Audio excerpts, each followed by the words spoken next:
Bonjour à tous, on le suit depuis le début de la semaine. Le verdict est attendu aujourd'hui dans le procès d'assises en appel de l'affaire Le Boulanger. Hier, la partie civile a prononcé sa plaidoirie. Ce sera au tour de la défense aujourd'hui après les réquisitions de l'avocat général. Maire de Kourou, président de la communauté de communes des Savanes et depuis hier, président de l'association des maires de Guyane. François Ringuet collectionne les titres et les casquettes. Il a été élu avec 22 voix sur 22. Difficile de faire mieux. On parlera aussi de glottophobie. Alors la glottophobie, c'est la discrimination par l'accent. Elle sera peut-être bientôt punie par la loi. Et l'outre-mer est concernée puisqu'en outre-mer, nous avons une flopée d'accents et en Guyane en particulier. Et puis on terminera avec une association qui encourage les femmes à devenir entrepreneurs. C'est l'association martiniquaise Femmes d'Ubud. Cette année, la deuxième édition du programme Les Talentueuses. Ne quittez pas, tout ça c'est en fin de journal. Jusqu'à 9h, comme tous les matins, Pays Matin installé partout dans le monde et en Guyane, grâce à vous qui êtes de plus en plus nombreux à nous écouter. Je vous rappelle que juste après ce journal, l'invité du 7h de Victor Zamit sera ce matin à Marianne Claire, qui est la directrice du CSG. Nous parlerons notamment du dernier lancement Vega qui a été un échec, mais pas que. Il y aura également les perspectives d'avenir pour cette fin d'année 2020 pour le CSG, mais également l'avenir pour l'année à venir 2021. Nous commençons votre journal, Florian, avec un verdict attendu aujourd'hui dans le procès de Darwin Asprilla. Et la cour d'assises d'appel rendra donc son verdict aujourd'hui concernant l'unique accusé de l'affaire Le Boulanger, condamné l'an dernier à la perpétuité assortie d'une période de sûreté de 22 ans.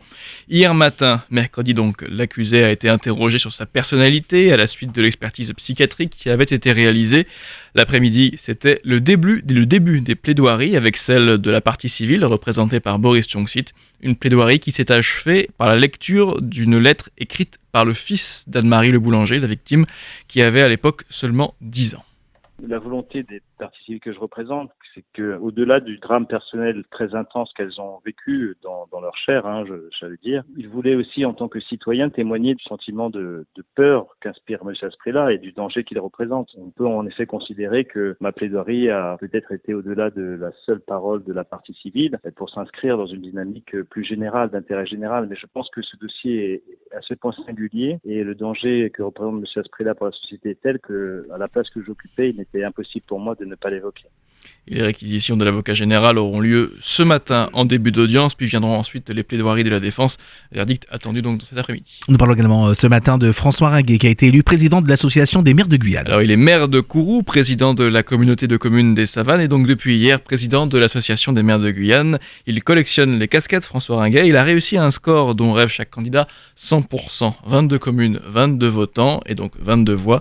Mais alors à quoi sert cette association des maires de Guyane ? Eh bien écoutez la réponse du nouveau président de l'association. L'association des maires, c'est une association aussi qui travaille sur un volet lobbying. Ça veut dire qu'on fait du lobbying aussi à travers des compétences qui sont aussi bien CTG, mais aussi bien aussi quand on se déplace dans différents ministères avec l'appui des parlementaires, puisque aussi c'est le rôle des parlementaires de nous accompagner. Et puis après maintenant aussi ce qui est important, c'est qu'est-ce qu'on peut faire aussi pour accompagner les autres communes qui ont besoin. Saül a besoin. J'étais à Saül.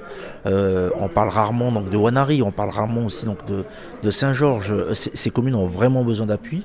Et puis d'autres communes comme Grand-Santi. On voit bien que le maire de Grand-Santi l'a rappelé à plusieurs reprises qu'on a besoin, ils ont besoin de notre accompagnement. Donc maintenant, si tous les maires, on est soudés, on est ensemble, on pourra faire du bon boulot. D'ailleurs, on le voit bien à travers le résultat. À l'unanimité, donc ça veut dire que les maires sont d'accord pour le combat, les EPCI ont été représentés à travers donc les vice-présidences, j'y crois, et on y va.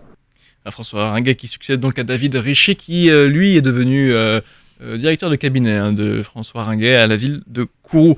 En ce qui concerne les vice-présidences, Georges Elfort, le maire de Saint-Georges, Félix Dada, le maire de Grand-Santi et Sandra Trochimara, maire de Cayenne, sont respectivement les premiers, deuxième et troisième vice-présidentes de l'association des maires. Elle a dirigé Cayenne durant 10 ans. La désormais sénatrice Marie-Laure Finera-Hort se fâche. Elle dénonce une insulte pour les Cayennais et pour l'ensemble des Guyanais après les propos de la maire de Romans-sur-Isère, une commune de la Drôme, qui demande, entre guillemets, un Cayenne de la délinquance sur le modèle du Ségur de la santé ou alors du Grenelle de l'environnement. En gros, ce sont des assises autour du problème de la délinquance. Nous luttons avec les mêmes armes contre un ennemi commun, a rétorqué Marie-Laure Finera-Horst, qui n'était pas du tout contente que la ville de Cayenne soit ainsi stigmatisée. Il faudrait bien qu'on puisse demander à cet élu ce que veut dire le Cayenne de la délinquance pour avoir plus d'explications et mieux comprendre les raisons pour lesquelles elle va recevoir cette volée de bois vert. Allez, à 7h10, nous parlons de la glottophobie qui sera bientôt punie par la loi. Alors, la glottophobie, c'est la discrimination à l'accent. Et en France, chaque région, vous le savez, a ses particularités, notamment linguistiques. De nombreux Français assurent avoir déjà été discriminés à cause de leur intonation, de leur parler.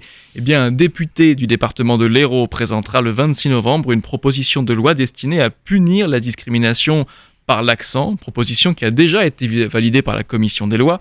Et en Outre-mer, et en Guyane en particulier, eh bien, les accents sont très répandus, vous le savez, mais dans certaines professions, eh bien, pourtant, on vous incite à les gommer, Clément Buzalka. L'accent, ce qui devrait être une force pour s'identifier, se distinguer dans une société qui uniformise à outrance, devient une faiblesse. C'est ce qu'il s'est passé pour Angèle Chotoun, journaliste guyanaise, après avoir rejoint la métropole. Dans ce processus de blanchisation, parce qu'il existe, eh bien, effectivement, édulcorer votre accent, avoir une diction très franco-française, forcément, et ne pas avoir d'accent, c'est primordial si on veut avoir au moins sa chance. Et moi, on m'a fait la remarque plusieurs fois, et j'ai travaillé sur moi-même. J'ai pris des cours de diction à ce moment-là pour pouvoir m'améliorer, pour pouvoir avoir ma chance. Des cours de théâtre ou de diction, c'est le quotidien de nombreux Français qui veulent lisser leur accent, un processus dénoncé par le sociolinguiste Médéric Gasquet-Cyrus, enseignant à l'université d'Aix-Marseille. Il faut faire attention à ce genre de remarques qui peuvent être blessantes, qui peuvent entraîner des comportements de correction. Là, on est déjà dans une forme de discrimination. Parce que si la personne fait un travail pour changer sa façon de parler, au lieu de se concentrer sur sa tâche, son travail, elle se concentre sur la forme. Selon le député de l'Hérault qui a présenté un projet de loi pour lutter contre la glottophobie, 16% des Français ont été discriminés par rapport à leur accent, assez pour que Stéphane Bailly, le directeur de Pôle emploi en Guyane, soit attentif à ce problème. En Guyane, on est habitué aussi à ce que tout le monde parle le français avec un accent. Dans tous les cas, nous, on se bat contre toutes sortes de discriminations pour que toutes les candidatures, en fait, aient une égalité de chance. Et on travaille beaucoup, y compris avec les chefs d'entreprise, vraiment à mettre l'accent sur les compétences plus que sur des critères qui peuvent être minoritaires. Selon les personnes interrogées, la discrimination à l'accent guyanais reste minime par rapport aux accents martiniquais et guadeloupéens, ou même les accents ch'tis et marseillais. Oui, c'est important de travailler pour mettre l'accent sur les choses. Le sujet de Clément Buzalka. Allez, on passe au fait divers avec cette sortie de route hier dans l'ouest au niveau du carrefour Margaux. Sur les 6 personnes à bord, une est indemne, 4 présentent des blessures diverses, mais un bébé de 8 mois se trouvait hier soir en urgence absolue, ont précisé les pompiers à France-Guyane. Et puis plus de 13 tonnes de poissons, 90 kg de vessie natatoire et 36 km de filets remontés. C'est le résultat de contrôle par les forces armées de Guyane de 8 tapouilles surinamaises hier. Les embarcations pêchaient illégalement dans les eaux guyanaises. L'une se trouvait au large, les autres étaient dissimulées dans des criques. Une bonne nouvelle ce matin, et ça va vous encourager, mesdames, à pouvoir vous épanouir et à vous trouver. Une association encourage les femmes à devenir entrepreneurs. L'association martiniquaise Femmes d'Ubud, avec cette année la 2e édition du programme Les Talentueuses, une plateforme pour faciliter l'accès à la culture entrepreneuriale auprès des femmes d'outre-mer, une sorte de formation en ligne qui dure de janvier à mai 2021. En Guyane, il n'y a que 12 places à pourvoir et il faut s'inscrire. Mais alors, quels sont les profils recherchés ? Eh bien, la réponse avec Virginie Lebeau, la présidente de l'association Femmes d'Ubud.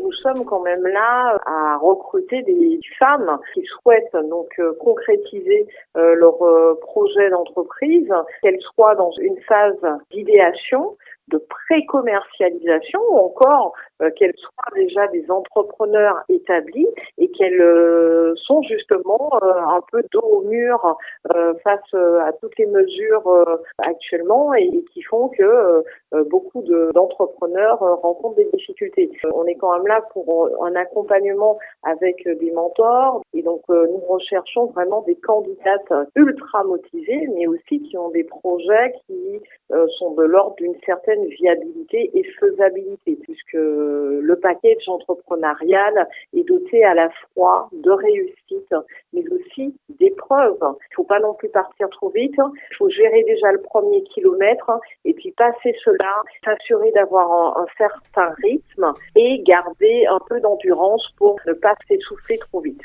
Propos recueillis par Edmé Doudi. Et pour s'inscrire, c'est simple, il faut aller sur le site leworkinglabdestalentueuses.com.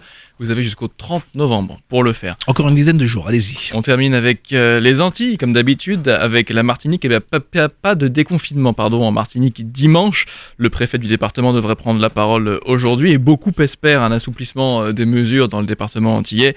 Il est vrai que les indicateurs sont à la baisse en Martinique, mais néanmoins, aucune nouvelle mesure ne devrait être présentée avant lundi, croient savoir nos collègues de France Antilles.